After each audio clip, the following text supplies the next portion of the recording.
Hello, my friend. I'm sure you will agree with me when I say that we Americans are fortunate to live in a big and beautiful country filled with amazing places to visit and experience.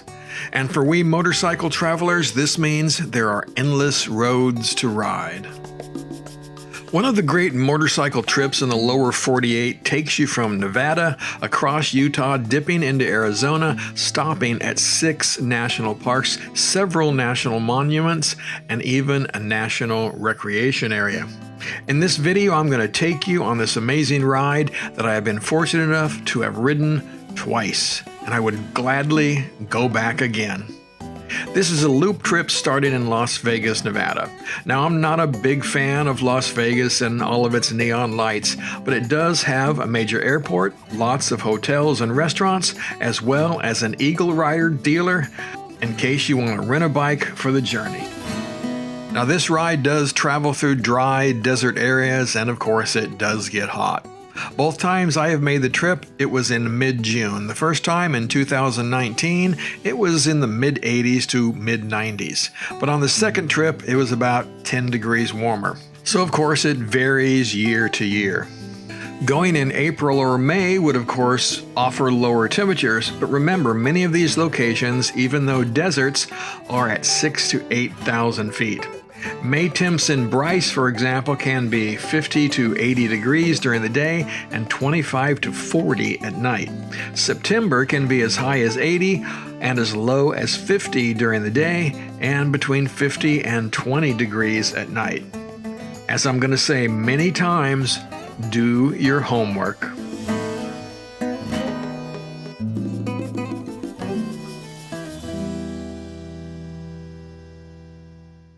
For day one, this tour is going to start at Las Vegas Harley-Davidson because they're the Eagle Rider dealer in the area.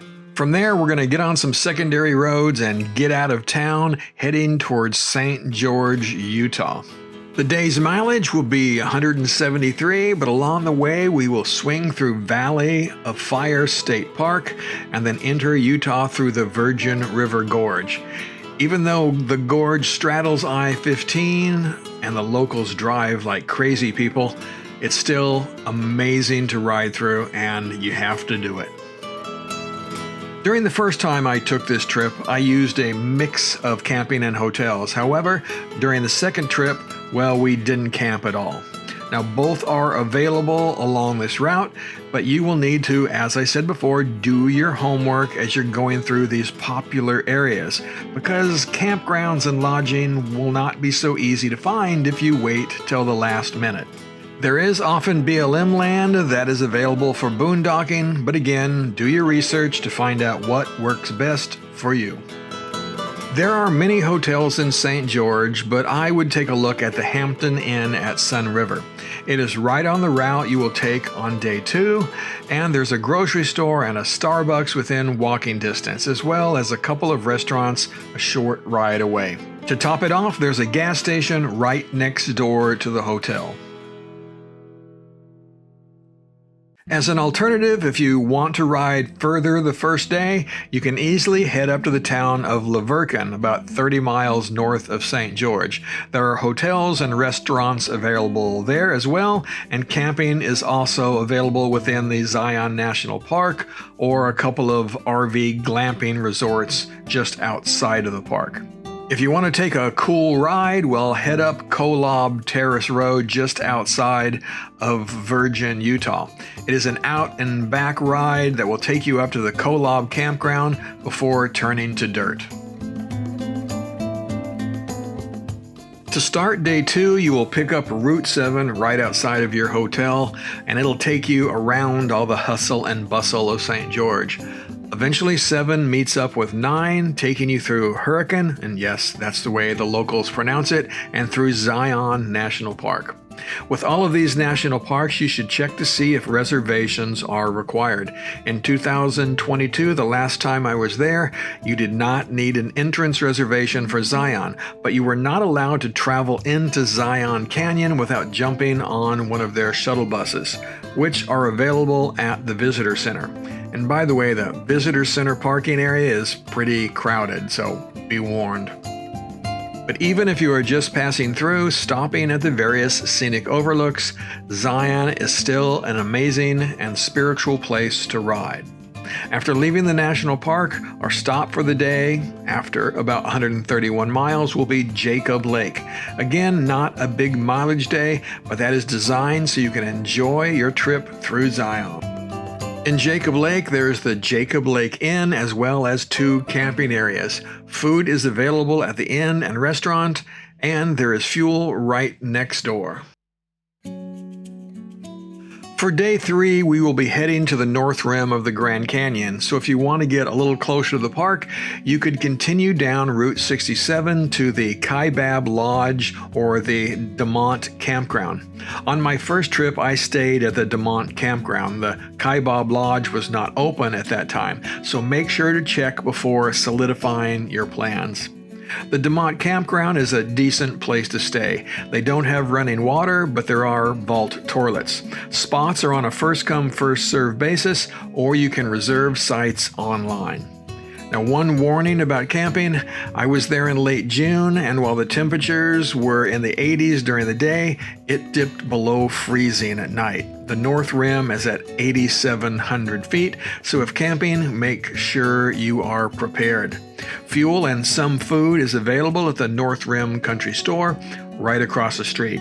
Again, I say this many times in this video, do your homework, as it was 2019 the last time I was there.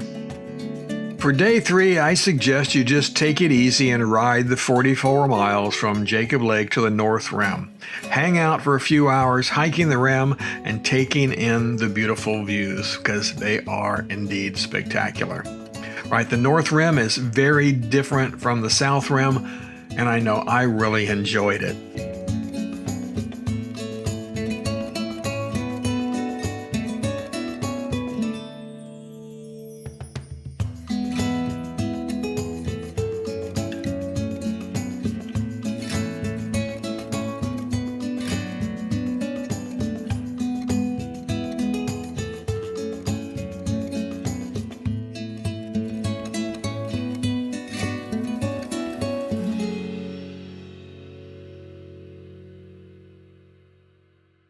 From the North Rim, we are heading towards another national park, this time Bryce Canyon. Again, the mileage is not very great at only 118, so if you wish, you could go into the park on this day.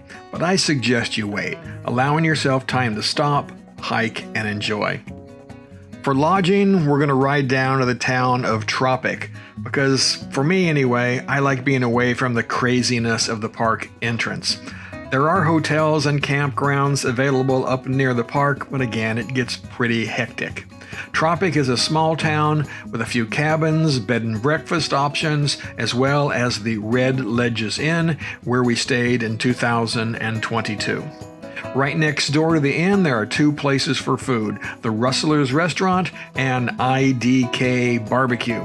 Both were good. There is also a market and fuel is available. In 2022, my wife and I even walked down to the Bryce Canyon Coffee Company, which was excellent.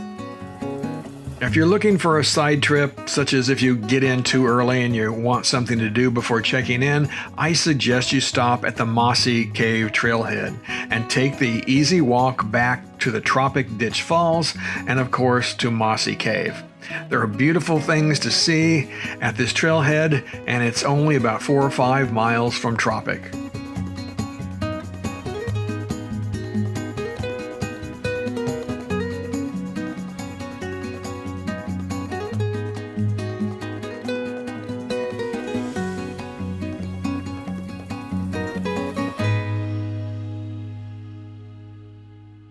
For day 5, I suggest you take your time and spend the day in Bryce National Park.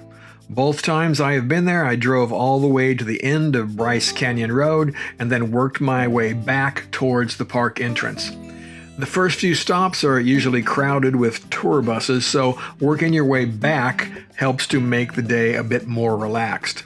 And if you are a hiker, well, Bryce is the place for you to visit. There are lots of trails to go and explore. Leaving the town of Tropic, we are going to take Utah 12, the all-American road known as the Journey Through Time Scenic Byway. This 123-mile section of tarmac is breathtaking, and it will take you through Escalante National Monument and over the Hogback. It is just an incredible driving or riding experience. Our total mileage for the day will be about 158 miles.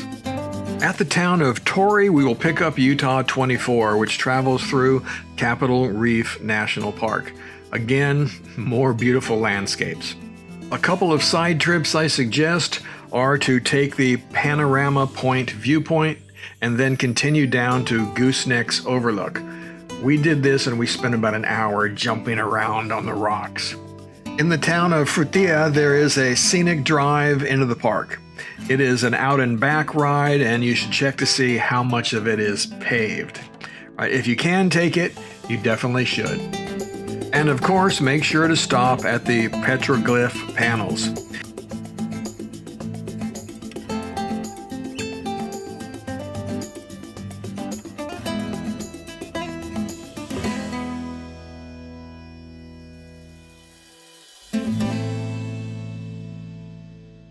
We will end this incredible day in the small town of Hanksville. Both times I have been here, I stayed at Duke's Slick Rock RV Park. They have RV spots, tent camping area, and nice cabins. On the first visit I camped, and on the second time, well, we got a cabin, and I recommend the cabins. Duke's also has a pretty good restaurant, at least on the 2 occasions I visited. There are a few other options for lodging in Hanksville if you want to look around. Another side trip that you could take from Hanksville is to go up 24, that is going north, to Goblin Valley State Park to see some eerie rock formations. Leaving Hanksville, we will be heading towards Moab, Utah, a distance of just over 200 miles. Once again, this day will be filled with amazing landscapes. We will travel Utah 95 through Glen Canyon National Recreation Area and Fry Canyon, cross the Colorado River, and stop at Natural Bridges National Monument. I strongly suggest you don't just blow by Natural Bridges National Monument. This was a really cool place. Not only are there 3 really amazing natural bridges, but just a short walk off the main road, you'll find some well-preserved cliff dwellings that are really cool to see. Once 95 intersects with US 191, we'll be heading north to Blanding for lunch. We stopped at the Patio Diner for some excellent burgers and onion rings. The service was a little slow, but it was definitely worth the wait. Now, arriving in Moab, you will have your pick of places to stay, but again, this is a very busy area, so I strongly suggest booking in advance. Moab is pricey, so if you're going to stay there, just be willing to fork over, well, maybe $300 plus a night. Of course, that depends upon your timing. On my first trip, I grabbed a camping cabin at the KOA, which is just outside of town, and that ran about $115 a night. But on the second trip, we stayed at the 2-star Adventure Inn, and it ran about $250 a night. It was a decent place, but nothing fancy. There are also plenty of places to eat in town. During our last stay, we found a Mexican food restaurant called Miguel's Baja Grill. We had lunch at something called the Moab Garage Company, which was very good, and we enjoyed the food truck park. Now, they had a lot of interesting choices there. I ended up getting the Moab version of a Chicago dog. On my first trip, I thought I could see both Canyonlands and Arches National Park on the same day. Well, let me tell you, there's no way, at least not if you want to really enjoy them. I suggest you take a day to do each park. There's just so much to see, and you really want to take your time. There's a bunch of little hikes and things that you can take in both parks, and again, they're just absolutely amazing. When I was last there in 2022, Arches required reservations, and Canyonlands did not. But as I mentioned before, you need to check and make sure before you leave that you are not caught out when you get there. We ran into a few people that didn't get their reservations and got rejected. Again, both of these parks are absolutely amazing, so don't miss them. So after spending 3 nights in Moab, it will finally be time to get back on the road. For day 10, you will be heading to Page, Arizona, and along the way, stopping to take a picture at the famous Forrest Gump view. Run, Forrest, run.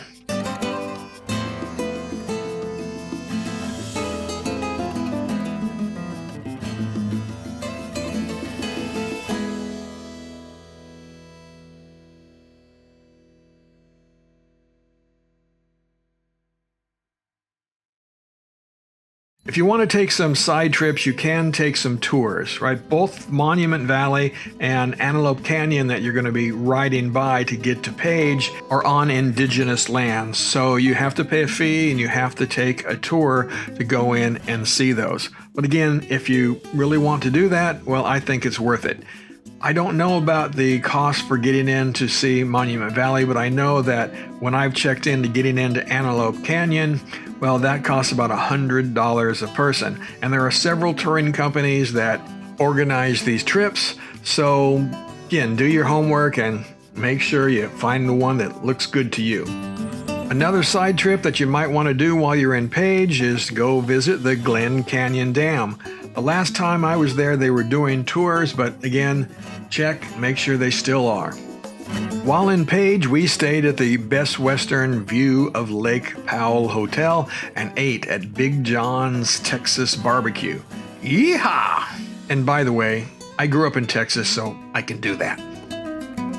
So finally, after doing all of this great riding and seeing all these amazing places, well, it's time to head from Page back to Vegas.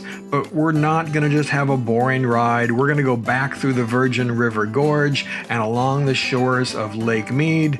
At least what shore is still there. Last time I was there was pretty dry. Anyway, the day will be a little bit longer at about 300 miles. And then after getting into Vegas, well, you can check into your hotel, turn in your bike, have a great dinner before getting up the next morning and boarding your plane. At least if you flew in. If you didn't fly, then I assume you will find another great route to take you home. As I said at the beginning of this video, I think this is one of the most amazing rides in the United States, at least the lower 48.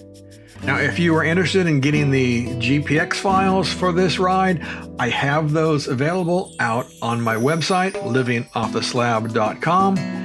The package includes 8 GPX files for this route, plus a written itinerary to get you started. And of course, you can change them, make it your own. That's the whole idea here. And all that just costs $8. I'm asking $1 a GPX file. So as always, keep riding safe and of course, keep squeezing your lemon.